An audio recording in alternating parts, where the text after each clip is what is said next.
శ్రీ సాయిబాబా సచ్చరిత్రము 7వ రోజు పారాయణము సింహావలోకనము క్రీస్తు శకం 1854 సంవత్సరమున 16 ఏండ్ల బాలయోగిగా సిరిడీ ప్రజలకు తారసిల్లినారు శ్రీబాబా.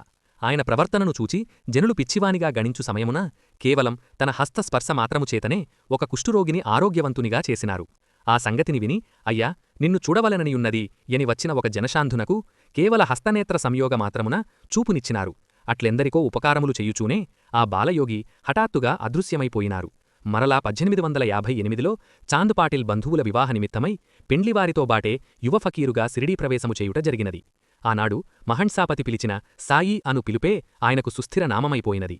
పెండ్లివారు మరలిపోయినను జగత్కల్యాణకారులగు సాయి మాత్రము సిరిడీయందే స్థిరపడిపోయినారు. ఒకనాడు యోగిగానున్న సాయి ఈనాడు ఫకీరు వేషమునందుండుటచే ఆయన తమ గుడులయందు ఉండరాదని కొందరు హిందువులు పట్టుబట్టినారు. మహళ్సాపతి కోరికపై పోయి సిరిడీలోని శిథిలమైన ఒక మసీదులో నివాసమేర్పరచుకునినారు. కాని సాయిబాబాను సేవించుటకు హిందువులు మసీదునకు రారాదని ముస్లిములు గొడవ చేసినారు. భక్తరక్షకుడు సాయి ఎదురుతిరిగిన మహళ్సాపతిని వీపువాయగొట్టినారు. అయినను మహళ్సాపతి బాధపడలేదుగాని మసీదులోని బాబా మాత్రము అమ్మో అయ్యో అనుచూ అరవసాగినారు. లోనికి పోయి చూడగా ముస్లిములు మహళ్సాపతిని కొట్టిన దెబ్బలన్నీయూనూ బాబా వెన్నున తట్లు తిల్లి ఉన్నవి. ఆశ్చర్యముతో మహళ్సాపతిని పరీక్షింపగా అతనిపై ఇసుమంత గాయమైననూ లేకుండినది. ఈ హిందూ ముస్లిముల నిరర్ధక కలహములను నిరోధింపనించిన బాబా తక్షణమే మసీదులో ధుని వెలిగించినారు. తులసికోటను ప్రతిష్ఠించినారు. వేషమా ఫకీరు, వాసమా మసీదు, మరి అగ్నిహోత్రమేమిటి, తులసి ఏమిటి? క్రమక్రమంగా బాబా బోధలతో ప్రజలు మారజొచ్చినారు. నాయనలారా, నేవి సిరిడీలో ముస్లిములిండ్లకు భిక్షకు వచ్చుచున్నాను, హిందువులిండ్లకునూ పోవుచున్నాను. ఉభయ ఆహారములను నేనే నిస్సంకోచముగా స్వీకరించుచున్నాను. సర్వాంతర్యామియగు భగవంతునకు భేదముండునా? గురుతుంచుకొనుడు. సబ్కా మాలిక్ ఏక్ హీ హై రామ్, రహీం ఏకై. ఆదికాలంలో పిచ్చివానిగా భావించబడిన ఆ బాబాయే 1918 నాటికి బ్రహ్మస్వరూపునిగా శ్రీకృష్ణుని అపరావతారముగా కీర్తింపబడినారు. రోజున కైదారిండ్ల బిచ్చమెత్తుకొని బ్రతుకు ఆ సచ్చరితునకు రథము, గుర్రము, ఏనుగు, పల్లకి వగైరా ఎన్నెన్నియో రాజలాంఛనాలు ఏర్పడినవి. కాని ఆయన ఏనాడునూ వాటిని ఉపయోగించి ఎరుగరు. భక్తహృదయాధిరూఢులగు ఆయనకీ గుర్రములు, ఏనుగులు, లొట్టిపిట్టలును బొప్పయా? 3 బసలు. ఆదికాలంలో సిరిడీలో ఒకే ఒక సత్రముండేది. దానినే సాఠేవాడ అనెడివారు. ఇది వేపచెట్టును ఆవరించి ఉన్నది. గురు శుక్రవారములందు ఇచ్చట ఉత్తరాభిముఖంగా కూర్చుని తగు ధూపము వేయువారు బాబా కరుణకు పాత్రులయ్యెదరు. ఆ పిదప కాకాసాహెబ్ దీక్షితియను వకీలు బాబాను దర్శించిన ఆనందంతో తాను సిరిడీలోనే నిలచిపోదలచి తనకును తన వంటి భక్తులకు కూడా ఉపయోగపడునట్లు ఒక వాడను నిర్మింపదలచెను. 10-12-1910 నాడు దానికి పునాది పడినది. అటు పిమ్మట కోటీశ్వరుడగు బుట్టి అద్భుతమగు రాటిమేడను నిర్మించెను. ఆ రాటివాడకనుమదించుతూనే బాబా, నిర్మింపుము, నా బసను అచ్చటికి మార్చెదను, మనమందరమును అందే ఉందెదము అనినారు. ఆ రాటివాడ పూర్తికావచ్చినది. అందుక కృష్ణ విగ్రహమునుంచవలెనని బుట్టి ఆలోచన. బాబాకు చెప్పగా ఆయన అంగీకరించినారు. అట్లే చెయ్యమనినారు. ఆ పని కూడా కొనసాగుచూనే ఉన్నది. ఆత్మప్రస్థానము అది 1918 సంవత్సరం నాటికి బాబా వయసు 80 వర్షాలు, సుమారు 64 సంవత్సరములు సిరిడీయందే నివాసము. ఆయన సిరిడీని విడిచి ఏనాడునూ ఎచ్చటికినూ కోకపోయినను వారి కీర్తిమాత్రము 10 దిక్కులా వ్యాపించినది. ఊరునూ పేరునూ లేని సాధారణ కుగ్రామమగు సిరిడీ దివ్యస్థలములందొకటియూ మహక్షేత్రములందొకటియూగా పరిణమించినది. ఎంత వయస్సు వచ్చినను సాయిబాబా నిత్య పరిపూర్ణ చైతన్యులే. ఈ పాంచభౌతిక శరీరపు అవసానవేళ కూడా ఆయన చైతన్యవంతులగానే ఉన్నారు. అందుకు తగిన జాగ్రత్తలను తీసుకొనినారు. తమ పట్ల ప్రజలుగాని వారి భక్తి ప్రవత్తుల పట్ల తాముగాని తగులుకొని ఉండకుండగా బాపూసాహెబ్, నానాసాహెబ్ మగైరా భక్తులను వాడాకుపోయి భోజనములు చేయవలసినదిగా ఆదేశించినారు. వారు వెళ్ళిరి. వారి భోజనములు పూర్తికాకమునుపే బాబా కన్నుమూసిన వార్త అందినది. బాబా తమ గద్దెపైగాని నేలపైగాని మరణించలేదు. తమ స్థలములో ప్రశాంతంగా కూర్చొని లక్ష్మీసింధేకు దానం చేస్తూ బాయాజీ తొడమీద వాలిపోయినారు. బ్రతికిన కాలమంతటినీ భక్తకోటి రక్షణకు, సమస్త సమాజ శ్రేయస్సుకును, సర్వమత సాంప్రదాయ సమీకృతికి, ముఖ్యంగా హిందూ ముస్లిముల సహృద్భావానికినూ విశ్వప్రేమకునూ వెచ్చించిన శ్రీ సాయిబాబా 15-1918 సంవత్సరం విజయదశమి మంగళవారం మధ్యాహ్నం 2:30 మహాసమాధి చెందినారు. అయితే బాబా ఈ విషయమును 2 సంవత్సరములకు ముందే సూచించి ఉన్నారు. కాని ఈ ఘోరము జరిగిపోవు వరకునూ దానిని ఎవరూ గుర్తించలేకపోయినారు. ఆ సంఘటన ఇట్లు జరిగినది. సీమోల్లంఘనము. ప్రతి విజయదశమి నాడు గ్రామస్థులందరూ గ్రామ సరిహద్దును దాటి వెనుదిరిగి వచ్చుట సిరిడీయంద ఆచారము. దానినే సీమోల్లంఘనము అందురు. ఆ విజయదశమి నాడు కూడా గ్రామస్థులట్లే సీమోల్లంఘనమునసరి తిరిగి వచ్చుచుండగా బాబా హఠాత్తుగా కోపోద్రిక్తులైనారు. తమ తలగుడ్డను, ఖపనీని, తుదకు లంగోటీనీ కూడా తీసివేసి ముక్కలు ముక్కలుగా చించి ఎదుటి ఉన్న ధునిలోనికి విసిరివేసిరి. ధుని మరింత మండినది. ఆ వెలుగులో బాబా వింత కాంతులీనివారు. ఆయన దిగంబరులై నిలచి ఎర్రగా మండుచున్న కళ్లతో బిగ్గరగా అరవసాగినారు. ఆ కోపానికి కేకలకు అచ్చటున్నవారందరూ హడిలిపోయినారు. ఎట్టకేలకు భాగోజీ సింధే అను భక్తుడు వేరే లంగోటీ తెచ్చి అతిధైర్యముతో బాబాను సమీపించి ఆ లంగోటీని కట్టి, బాబా, సీమోల్లంఘనము పూట ఇట్లు లగడచేసెదవేమిటి అని అడుగగా బాబా తన సటకాతో నేలను మోదుచూ, ఈ రోజు నా సీమోల్లంఘనము అని చెప్పినారు. ఈ విధంగా బాబా తాము విజయదశమి నాడే సమాధి చెందుదురని ముందుగానే సూచించి ఉన్నారు. తాట్యా పేరిట మరణ సూచన. ఈ సంఘటన జరిగిన కొన్నాళ్ల పిమ్మట రామచంద్ర పాటిల్ తీవ్రముగా జబ్బుబడ్డాడు. ఎన్ని ఔషధాలు వాడిననూ ప్రయోజనం లేదు. దానితో రామచంద్ర పాటిల్ ప్రాణాలపై ఆశ వదులుకుని చావుకు సిద్ధమై ఉండెను. ఇట్లుండగా ఒకనాటి రాత్రి బాబా పాటిల్ తలవైపున నిలచెరి రామచంద్ర పాటిల్ ఆయనకు నమస్కరించి, బాబా, నేనింక ఎంతలో మరణించదనో చెప్పుము అని ప్రార్థించెను. దయామయులైన సాయి, నీవు బెంగపడవద్దు, నేను నీ చావు చీటీని తీసివేసితిని, త్వరలోనే కోలుకొనెదవు. కాని తాట్యా కోటే పాటిల్ గురించియే సందేహము. అతడు 1918 విజయదశమి నాడు మరణిస్తాడు. ఇది వానికి చెప్పకు, చెప్పినచో బెంగపడి ముందే మరణించవచ్చు అని చెప్పినారు. బాబా పలుకులు సత్యమాయవి. రామచంద్ర పాటిల్ జబ్బు నయమాయది. కాని ఇప్పుడు అతడు తాట్యా గురించి దిగులుపడుచున్నాడు. ఏలయనగా బాబా మాటలెప్పుడునూ పొల్లుపోవు గదా. తాట్యాకు జ్వరము తీవ్రమగుట.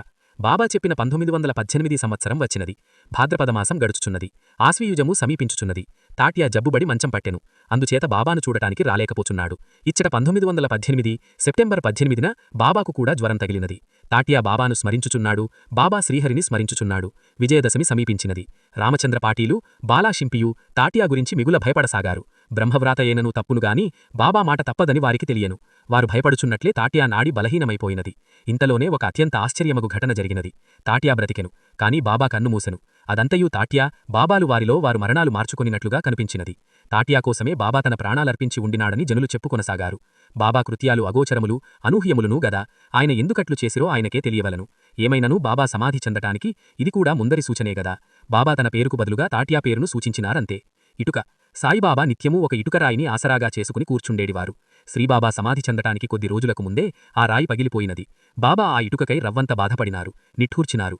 నా భోగమైపోయినది, ఆ ఇటుకతోనే నా భోగమైపోయినది, నా పనియూ అయిపోయినది అని బాధపడినారు. సమాధి నుండి స్వప్న సాక్షాత్కారము. బాబా సమాధి చెందిన మరునాడు ఉదయమే, అనగా అక్టోబర్ 16న పంఢరిపురంలో ఉన్న దాసగణనకు స్వప్నములో తోచి మసీదు కూలిపోయినది, వర్తకులు నన్ను చికాకుపరచినారు, అందులకే సీమను వదిలివేసినాను, వెంటనే అక్కడికి వెళ్లి చాలినన్ని పువ్వులతో నన్ను కప్పుము అని చెప్పినారు. అప్పుడు ఆతృతపడుచు ప్రయాణమగునంతలోనే సిరిడి నుండి ఉత్తరము కూడా చేరినది. తక్షణమే దాసగణును శిష్య సమేతుడై సిరిడి చేరెను. బాబాను సమాధ చేయుటకు ముందు రోజంతయు భగవన్నామ స్మరణమును, బాబా పేరున అన్నదానమును చేసెను. తానే స్వయముగా గృచిన పుష్పమాలికతో బాబా శరీరమును అలంకరించెను. ఇంకొక స్వప్న సాక్షాత్కారము. అదే రోజు అనగా అక్టోబర్ 16 ఉదయమే బాబా సిరిడీలోని జ్యోతిష్కుడును శ్యామాకు మేనమామాయిన లక్ష్మణ్మామా జోషీకి స్వప్నములో తోచి అతని చేయిపట్టి లాగుచూ, త్వరగా లెమ్ము, బాపూసాహెబ్ నేను మరణించినాననుకుంటున్నాడు, అందుచేతనే అతడు రాడు, నీవు వెంటనే వచ్చి పూజ చేసి కాకడా హారతి నిమ్ము అని చెప్పినారు. ఈ దృశ్యం తోచిన వెంటనే జోషి పూజాపళ్లంతో వెడి మౌల్వీలు అడ్డుకున్నను లెక్క చేయకుండా పూజను హారతిని నెరవేర్చినాడు. ఇది తెలిసిన బాపూసాహెబ్ తాను ఉదయం పోనందులకు దుఃఖించి మధ్యాహ్నం అందరితో బాటుగా వచ్చి పూజను హారతిని నెరవేర్చెను. బాబా సమాధికి ముందు పలుకులు. 80 ఏండ్ల ప్రాయంతో బాబా అరముగ్గిన దోసపళ్లువలే తోచెడివారు. నిరంతర తపోజ్జాత మహదగ్నులలో కాలి మెరుగెక్కిన మేలిమి బంగారం వలె ప్రకాశించెడివారు. వారి పాదాలు లేత తమలపాకుల వలె యుండెడివి. అయినను ఆయన తమ పనులకై ఎవరిపైననూ ఆధారపడేడివారు కారు. తరచూ భక్తులకిట్లు చెప్పెడివారు, సాయి అంటే మీకు కనిపించు ఈ 5 మూరల శరీరమే కాదు సుమా, ఇది నేడు ఉండవచ్చు, రేపు పడిపోవచ్చు, అయినను నా సాయి శక్తి నా భక్తులనన్నివేళలా కాపాడును, నా సమాధి కదులును, నా ఎముకలు మాట్లాడును, నన్ను నమ్మిన వారిని నేను నా సమాధి నుండే కాపాడును. బుట్టీగారి బుగులు.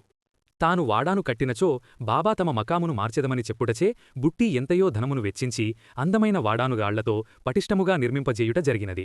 కాని బాబా ఆ మందిరమునంద అడుగైననూ మోపకయే సమాధి చెందుట బుట్టీకి ఎనలేని బాధ కలిగించినది. బాబా ఏనాడునూ మాట తప్పి ఎరుగరు. అందువలననే తుదిగా ఆయన తన వారిని చూచుచూ నన్ను రాతివాడాకు తరలింపుడు అని చెప్పినారు. ఆ వార్త విని బుట్టీకి కొంతలో కొంత ఊరట కలిగినది. బాబా సర్వజీవ వ్యాపకత్వము. బాబా సమాధిగతులగుటకు ముందు ఆయన లక్ష్మీబాయి సిందేకు కొంత ద్రవ్యమును దానము చేసిరి. ఈ లక్ష్మీబాయి సిందే ధనవంతురాలు, గుణవంతురాలు, మరియు బాబా పట్ల ఎనలేని సేవాతత్పరురాలు. ఒకనాడు శ్రీ సాయిబాబా, లక్ష్మీ, నాకు చాలా ఆకలి వేయుచున్నది అనినారు. ఆ మాట వినిన వెంటనే ఆమె వడివడిగా ఇంటికి వెళ్లి రొట్టెయూ కూరయూ తెచ్చి బాబా ఎదుట ఉంచెను. బాబా ఆ ఆహారమును అక్కడనేయున్న ఒక కుక్కకు వేసినారు. అది చూసి లక్ష్మీబాయ్, ఇది ఏమి పని బాబా, నాకు ఆకలిగా నున్నదని నావని నేను పరుగునపోయి స్వయముగా రొట్టె చేసి తేగా దానిని నీవు కొంచెమైననూ తినక కుక్కకు వేయుట న్యాయమా అని అడిగెను. అందుకు బాబా నవ్వుచూ, ఇందుకు విచారింపనేలా, కుక్క ఆకలి తీర్చుట కూడా నా ఆకలి తీర్చుట వంటిదే. అది కుక్క కావచ్చును, నేను బాబాను కావచ్చును, కాని ప్రాణులన్నీయూనూ ఒక్కటే, వాటి ఆకలి బాధయూ ఒక్కటే. లక్ష్మీ, ఆకలితోనున్న ఏ జీవికి ఆహారము పెట్టిననూ అది నాకు పెట్టినట్లే, దీనినే గొప్ప నీతిగా తెలుసుకొనుము అని బోధించిరి. బాబా సమాధి పూర్తి పాఠము. షిరిడీలోని ఉప్పునీటి బావిలో పువ్వులను చల్లి అందలి నీటిని మంచినీటిగా మార్చిన మహితాత్ములు శ్రీ సాయిబాబా. శకసంవత్సరము 8వ శతం అనగా క్రీస్తు శకం 1918 సంవత్సరము సెప్టెంబరు 28వ తేదీ శనివారము నాడు రవ్వంత జ్వరగ్రస్తులైనారు. ఆ జ్వరం తగ్గలేదు. 3-4 దినముల పాటట్లే నిలచియుండిపోయినది. అటుపై బాబా భిక్షకు పోవుట పూర్తిగా మానివేసినారు. గ్రామంలోనికి కూడా వెళ్ళుటలేదు. ఆ మీదట భోజనము చేయుట మానివేసి మసీదులో అట్లే కూర్చుండిపోసాగినారు. ఓ వంక జ్వరము, మరొక వంక అభోజనమును యగుటతో క్రమక్రమంగా శ్రీ సాయి బలహీనపడసాగినారు.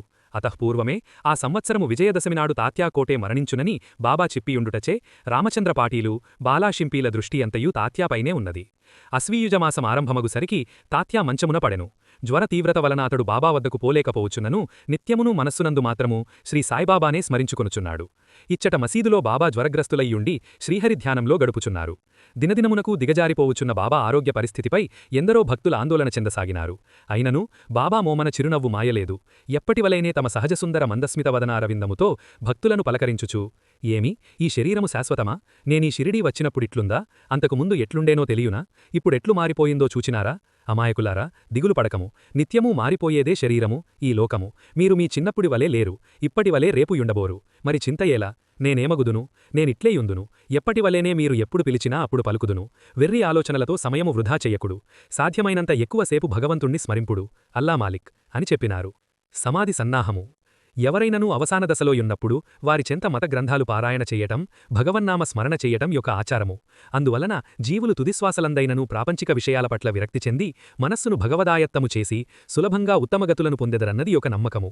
భీష్ముడు శ్రీకృష్ణునియందే మనస్సును లగ్నము చేసి ప్రాణాలను విడుచుట, ధృతరాష్ట్రాదులు వానప్రస్థమవలంబించి ఋషివాటికల నడుమ మరణించుట, మునిశాపగ్రస్తుడై వారం నాళ్లలో తక్షకదష్టుడై మరణించబోవు పరీక్షిత్ మహారాజు ఆ వారం రోజులందున భగవన్ శ్రీ శుకమహాయోగేంద్రుల ముఖతః భాగవతం ఆలకించుట. ఇట్టివన్నీయూ ఉపరి సాంప్రదాయము యొక్క ఉత్కృష్టతను ఉట్టంకించుచూనే ఉన్నాయి. భగవదవతారలగు బాబాకు ఇట్టివానితో ప్రమేయము లేకున్ననూ ఆద్యతన భావిలో తన భక్తుల శ్రేయస్సునించిన వారై వజే అనువానిని పిలిచి రామవిజయమను గ్రంథమును పారాయణ చేయమనిలి. అతడు 14 దినములలో 3 పారాయణాలు పూర్తిగావించినాడు. బాబా అతనిని పంపివేసి తామాత్మానుసంధానములో లీనమయ్యారు. రోజులు గడుచుటకెంతసేపు? అక్టోబరు 15వ తేదీ రానే వచ్చింది. ఆనాడు విజయదశమి. ఆనాటి మధ్యాహ్నము కూడా యథావిధిగా హారతి జరిగిపోయింది. పండుగపూట ఫకీరుపోనేలా, మీమీ ఇండ్లకు బోయి భోజనాలు చేయుడు అని అందరినీ పంపివేసినారు బాబా. ఛీ, పొమ్మన్ననూ ఆయనను వీడిపోలేని లక్ష్మీబాయి సిందే, బాగోజీ సిందే, బాయాజీ, లక్ష్మణ్ బాలాషింపి, నానాసాహెబ్ నిమోన్కర్, శ్యాములు మాత్రమూ బాబాను వదలలేదు. ఆయన మాటలు లెక్క చేయకున్ననూ వారిని వదులుకోలేరు. బాబా ఎంతటి యోగులకైనా గానిండు, భోగులకైనా గానిండు, వారి ప్రాణాలు పోయనేమో గాని ప్రేమలు మమకారములునూ పోవేమో మరి. శ్యామా నిమోన్కర్లు మసీదు దిగువన కూర్చుండియున్నారు. ఇతరులు లోపలయున్నారు. బాబా మెల్లగా తన కఫనీజేబులోంచి ఒకసారి 5, మరొకసారి 4 గడ మొత్తం 9 రూపాయలను లక్ష్మీబాయి సిందేకు ఇచ్చినారు. పిదప, నాకీ స్థలం బాగోలేదు. రాతితో గట్టిన బుట్టీ మేడలోనికి నన్ను తీసుకొని పొందు. నాకచ్చట బాగుండును అనుచూనే బాయాజీ ఒడిలో వాలిపోయారు. పరిస్థితి అర్థమైన బాగోజీ రివ్వున వెళ్లి ఈ వార్తను నిమోన్కర్ చెవిలో వేసినాడు. నిమోన్కర్ లోనికి వచ్చి బాబా గొంతులో నీరు పోసినాడు. దిగలేదు. శ్యామా, దేవా అని బిగ్గరగా అరచినాడు. బాబా ఠక్కున తలనాడించుచూ ఆహా అని బదులు పలికినారు. మరల తలను వ్రాల్చివేసినారు. అప్పటికి సమయం సరిగ్గా మధ్యాహ్నం 2:30 నత్వం శోచితుమర్హసి. భోజనాలకై ఇండ్లకు పోయినవారు విస్తళ్లగంగ ఉండగానే ఈ వార్త గ్రామమంతటా ప్రాకిపోయింది. బాబా నిర్యాణవార్త వినగానే కొందరు స్పృహ కోల్పోయారు. కొందరు తెలివి తప్పినారు. ఆబాలగోపాలము రొమ్మును బాదుకుంటూ ఘోడుఘోడున మసీదునకు పరుగెత్తి వచ్చినది. వేపచెట్లు చేదిక్కినవి. బావినీళ్లు ఉప్పబడిపోయినవి. ప్రతినోటా బాబా అన్న దీనారావమే. ప్రతీకంటా ఆ మహనీయునికై ఆపాత జలధారలే. తామే స్థితిలో ఉన్నారో, కనీసం వంటిపై వస్త్రములైనను సరిగా యున్నాయో లేవో తెలియకుండగనే స్త్రీబాల వృద్ధయువతరములన్నీయూ బాబాకై ఎలుగెత్తి ఏడవసాగినారు. దేవుడనేవాడే ఉంటే ఇంత దారుణం చేస్తాడా? ఎవరూ లేనట్లు బాబానే ఎత్తుకుపోతాడా అని కొందరావేశపడుతుంటే, పనికిమాలినవోళ్లం మేమింతమందుండగా ఆ పాపిష్టి యముడోడికి బాబాయే కావలసి వచ్చాడా అని మరికొందరు శాపనార్థాలు పెట్టసాగారు. ఎవరు ఎంత బాధపడిననూ ప్రయోజనము లేదు కదా. ఈ దుఃఖం వృధా. జీవధర్మమైన జనన మరణాల విషయంలో పుట్టినందుకు పొంగిపోవడము, పోయినందుకు కృంగిపోవడము ఈ రెండునూ ఆత్మవంచనలే. అందుకే గీతాచార్యులు నత్వం శోచితుమర్హసి అని శాసించినారు. మత సమాధి. ఏడిచినంతసేపు పట్టలేదు. హిందూ ముస్లిములు యుద్ధమునకు దిగటకు. బాబా మాట ప్రకారము ఆయనను బుట్టీ కట్టిన రాతిమేడయందే సమాధి చేయవలనని హిందువులును, మసీదు బయలునందే సమాధి చేయవలనని ముస్లిములను ఒంటికాలిపై లేచినారు. అనేకానేక తర్జన భర్జనల పిమ్మట ఎట్టకేలకు శ్రీ బాబా మాటయే నెగ్గింది. ఆయన చెప్పినట్లుగానే శ్రీ బాబా భౌతిక కాయమును బుట్టీ మేడలోనే సమాధి చేయుటకు నిశ్చయించబడినది. బుట్టీ నిర్మించిన భవనమునందలి మధ్యభాగములో మురళీధరుని విగ్రహ ప్రతిష్ఠాపనకు నిర్ణయించిన స్థలంలో శ్రీ సాయి సచ్చరిత్రము త్రవ్వకాలు ఆరంభించినారు. నిజమునకు శ్రీ సాయిబాబాయే మురళీధరుడనుటలో ఏమాత్రమునూ సందేహం లేదు. వృందావనంలో తన భక్తురాలగు గోపికలతో శ్రీకృష్ణుడు ఏమనినాడో, షిరిడియందు తన భక్తులతో శ్రీ సాయిబాబా కూడా అదే భావమును వ్యక్తం చేసినారు. ఉదాహరణకొక 2 వాక్యాలను చూచెదముగాక. 1. తన దర్శనార్థమై వచ్చిన భక్తులను చూడగానే బాబా, రండు మహాత్మా, రండు మీ దర్శనము కొరకే ఎదురుచూస్తున్నాను. గోపికలతో వృందావన కృష్ణుడు, స్వాగతం భో మహాభాగా, ఓ మహాభాగ్యశాలినులారా, మీకు స్వాగతము. 2 తన వియోగమును గురించి చింతించు భక్తులతో బాబా, వియోగమే మంచిది, సంయోగమునందు లేశమైనను దోషం తోచవచ్చును గాని వియోగం కాదు, అది పరస్పర అభిమానమును పెంచును, దోషాలను మరపించచేసి మంచినే జ్ఞప్తికి తెస్తుంటుంది. వృందావనంలో కృష్ణుడు, గోపికలారా, మీ ముగ్ధభక్తితో నన్ను కట్టివేసినారు, నేను మీకు రుణగ్రస్తుడనైపోయాను, ఎన్ని జన్మలెత్తి మీ పాదసేవ చేసినను ఈ రుణం తీర్చుకొనలేను, మీ పాదరేణుమనై జన్మించినను అది నా భాగ్యముగానే భావిస్తాను అని అలనాడు వృందావనంలో గోపికా బృందముతో కృష్ణుడు అనగలిగినాడు. మరల షిరిడీలో సాయికృష్ణుడు అనగలిగినారు. ఇట్టి లోకోత్కృష్ట సామ్యాలను బట్టియే శ్రీ సాయిబాబాను కేవల వాసుదేవుడగు శ్రీకృష్ణునిగా భావించి ఎందరో భక్తులు ఆరాధించినారేగాని తానే కృష్ణుడనని సాయిబాబా ఏనాడూ చెప్పలేదు. నేను భగవంతుని యొక్క విశ్వాసనీయుడైన సేవకుడను మాత్రమే. ఈ చరాచర జగత్తుకంతటికినీ సర్వాధికారి భగవంతుడే, సబ్కా మాలిక్, ఏక్ అల్లా మాలిక్ అని మాత్రమే చెప్పేడివారు. శ్రీ బాబా యొక్క నిర్మమత్వము. ఒక ఇటుక విరిగినంత మాత్రమనే విలవిలలాడిన బాబాను తలచినచో ఆయనకు ప్రాపంచిక పదార్థాలపై ఎంత మమకారమో గదా అనిపించును. కాని నిజమునకు బాబా నిర్మములు. అందులకొక చక్కని ఉదాహరణం కలదు. షిరిడీలోని బాబా దర్బార్లో నానావల్లి అనే వ్యక్తి ఒకడు ఉండేవాడు. అతడొక దరహా మనిషి. ఎప్పుడూ తనగుడవే తప్ప ఇతరుల జోలే షొంటి అనవసరంగా ఉండేడివాడు. కాని బాబా పట్ల భక్తుడు. ఒకనాడు బాబా దర్బార్లో తమ గద్దెపై కూర్చుండియున్నారు.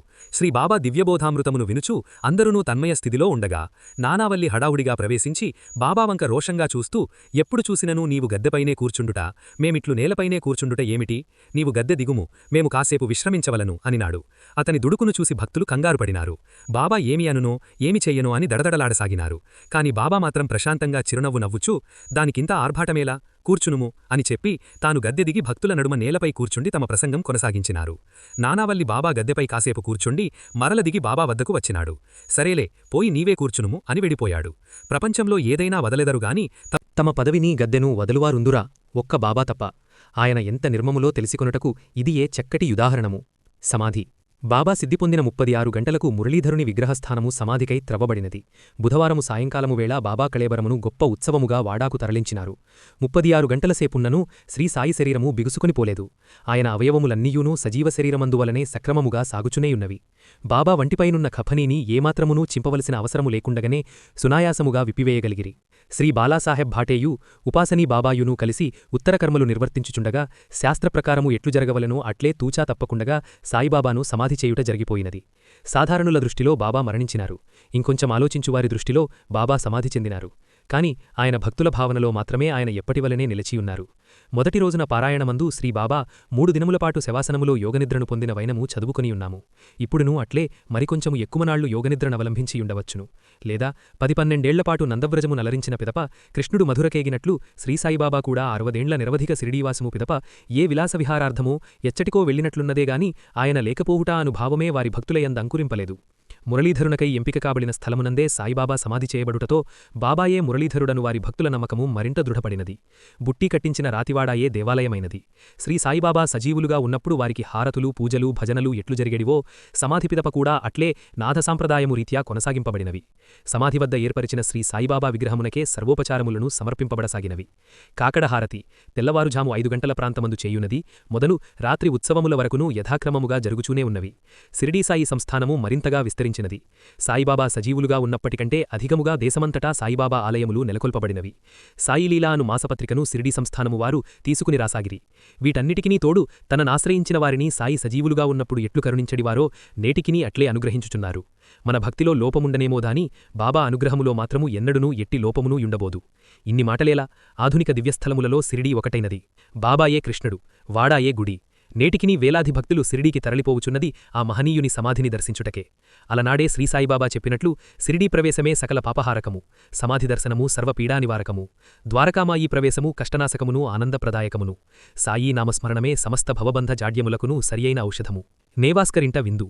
శ్రీ సాయిబాబా భౌతికముగా మన మధ్య లేరనుటయ్యేగాని వారి అనంతమగు సాయిశక్తి మాత్రము మనలను సర్వదా వెన్నంటి సంరక్షించుచూనే ఉండును. కావలసినవి భక్తి శ్రద్ధలు మాత్రమే. మన బుద్ధీంద్రియములను బాబాసేవలో నైక్యము చేయవలెను. ఎవరైతే అట్లు చేయుదురో వారిని సాయిబాబా సత్వరమే కరుణించును, శాశ్వతముగా సంరక్షించును. అందులకు ప్రబల నిదర్శనమే ఈ దిగువ సంఘటన. భక్త నేవాస్కరింటా బంధువులకు భోజనం పెట్టవలసి వచ్చినది. కాని పిలిచిన బంధువుల కంటే రెట్టింపు బంధువులు వచ్చుటలో వంటకముల గురించి ఆ ఇంటి కోడలు ఆందోళన పడినది. అత్తగారామెను ఊరాడించి వంటకములపై బాబా ఊదీని చల్లుము, పాత్రలపై మూతలను వడ్డనకు వీలుగా తప్పించి వడ్డించు, సర్వమునకు సాయియే కలడు అని చెప్పినది. కోడలు కూడా సాయిని స్మరించుకుని అట్లే చేయగా వంటకములు అందరికినీ సరిపోయినవి, ఏదియునూ కొరత కాలేదు. చివరగా ఒక మాట, ఐ అనగా శివుడు అను అర్థమున్నది. ఈ ఐ అను దానిని అయ్యి అని కూడా ఉపయోగించు అలవాటు సాయి అయి ఉండవచ్చును. దానిని బట్టి సాయి అనగా ఆయనే శివుడు అని అర్థం వచ్చును. అట్లే శంకరాచార్యులవారు ఐగిరినందిని మొదలగు శ్లోకములో అయ్యి అనుది శక్త్యర్థకముగా వాడియన్నారనియూ, తద్వారమున సాయి అనగా శక్తిమంతుడు, శక్తితో కూడియుండువాడు అను అర్థం వచ్చుననియూ ఇటీవల కొందరు చెప్పుచున్నారు. శక్తిమంతుడనినను శివుడే గదా. ఏది ఏమైనను సాయి శబ్దము మాత్రము తేలికగా తీసిపారవేయదాని కాదు. దాన్నత్యంత మహిమాన్వితముగు శబ్దముగా గుర్తించి నిత్యమునూ శ్రీ సాయి నామమును జపించి తరించెదముగాక. హే సాయినాథ, నీ పాదములు పరమ పవిత్రమైనవి. నీవు సర్వదా మా జ్ఞప్తియందుండి మమ్ము పవిత్రులను చేయుదవుగాక. నీ దర్శనమును అనుగ్రహించదవుగాక. కర్మబంధనముల నుండి తప్పించదవుగాక. నిన్నే నమ్ముకొనియున్న నీ భక్తులు నీ లీలలను అనుభవించి అర్థం చేసుకొనదరుగాక. మేము మా మనోవాక్కాయ కర్మలను నీ చరణమందు సమర్పించి మధురమైన నీ నామమును నిత్యమునూ జపించదముగాక. నీ యందలి భక్తిచే మా యందు శుద్ధ సాత్విక గుణమును ధార్మికత్వము ప్రాముఖ్యమందును. 7వ రోజు పారాయణం సమాప్తం. ఓం శ్రీ సాయినాథాయ నమః. మనందరిపైనా బాబాకృప ఎల్లప్పుడూ ఉండునుగాక. ఈ పారాయణంలోని విషయాలను మనం విని ఎల్లప్పుడూ ఆచరించి మంచి మార్గంలో నడిచెదముగాక. ఓం సాయిరాం.